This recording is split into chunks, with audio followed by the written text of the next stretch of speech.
A Democrat by the name of Melissa Schlag took a knee during the Pledge of Allegiance. One nation, under God, indivisible, with liberty. I had actually been thinking about kneeling for a while for many reasons, whether it be attack on our environment, the treatment of black youth by police, whether it be immigrant children kept in cages. These all really bothered me. I wholeheartedly respect your right to protest. If that's what you would like to do that on your own time. I was frightened. I was scared. I felt alone. But I knew that I was kneeling out of hope. And I knew that this was for me. I felt powerful in that moment when I was kneeling. And I was hopeful that we could change our country. Melissa had many mixed reactions to her protest. I heard audible sighs like that as I was kneeling. I've never been afraid of controversy, and I will always speak my mind and be an honest politician, if you want to call me that. I got into politics because I hate politics, and I believe we need honest people there.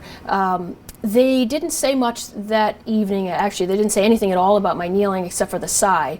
In fact, the audience, which was maybe about 15 people, only one gentleman came up to me after the meeting and asked me why I knelt. Tim Herbst, a former selectman of Trumbull, was very outspoken about Melissa's decision to kneel at a town board meeting during the Pledge of Allegiance. There were people there supporting her, and there were people there supporting my position.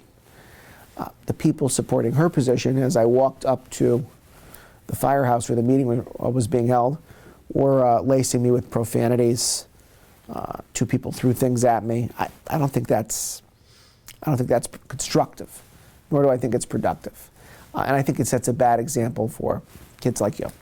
The reactions to my protest ranged from beautiful cards sent to me from, again, around the country, to hateful cards and Confederate flags being sent to me, swastikas being sent to me, drawings, verbal sexual abuse. I had to actually shut down my Facebook page. I did have some very thoughtful responses from veterans, specifics about their time in the military or their time in a certain situation. Many were very supportive, some were angry.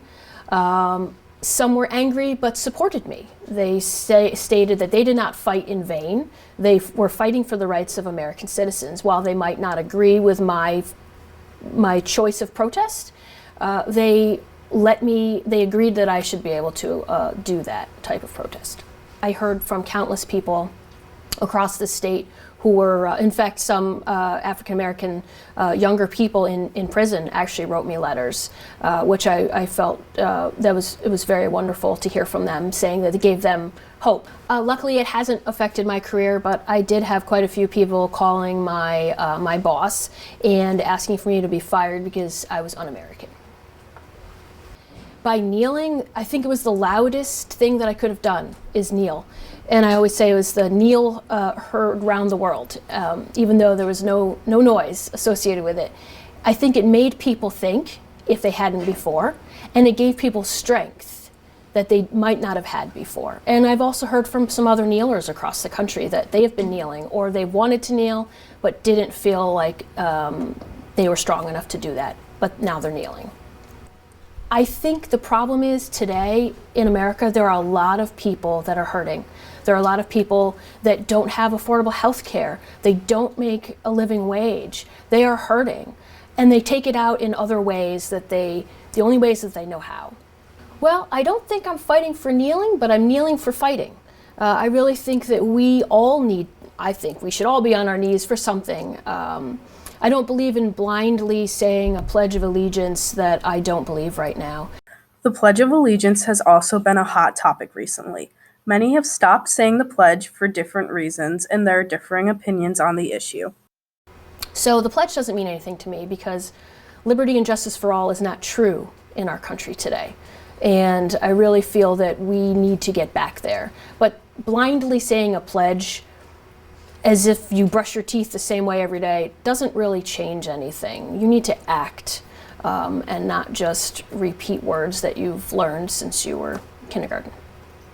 I want to thank Joyce Dudix, who in 1985 at Middlebrook Elementary School in Trumbull, Connecticut, on my first day of school in kindergarten, taught me to stand and recite the Pledge of Allegiance.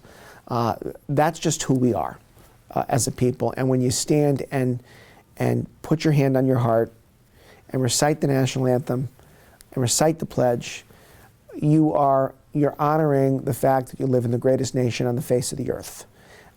And you respect not only what the flag is, but what it represents. As long as you say the Pledge of Allegiance, you're absolved of any sin in our country. And I think the pledge is just a blind promise now. It's not a blind promise, it's a blind sentiment. I just, when I played football, we would start every football game with the national anthem. Every day at school, we would stand up and say the national anthem. It's just something that I feel as Americans we should all be united behind.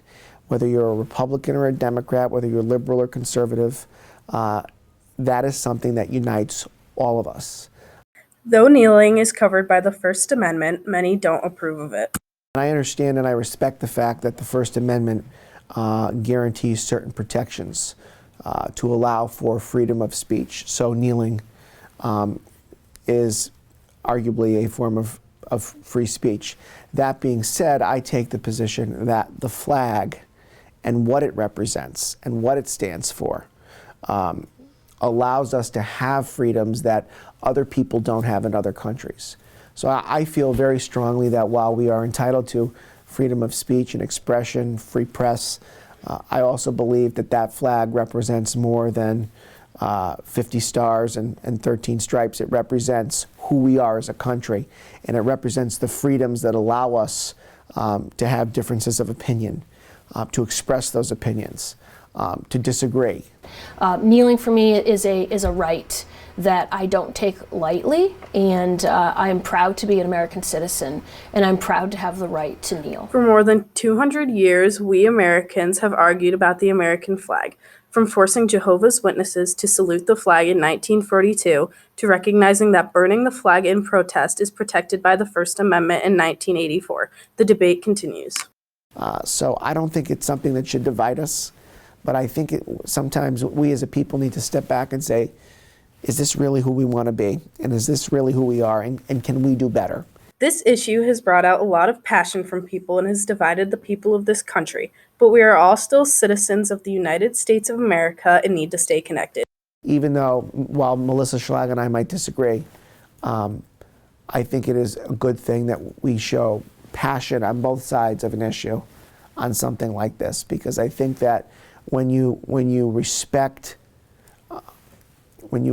your point of view and you're willing to argue it and articulate it in a principled way, it sets a better example for each and every one of you. I pledge allegiance to the flag of the United States of America and to the republic for which it stands, one nation, under God, indivisible, with liberty and justice for all.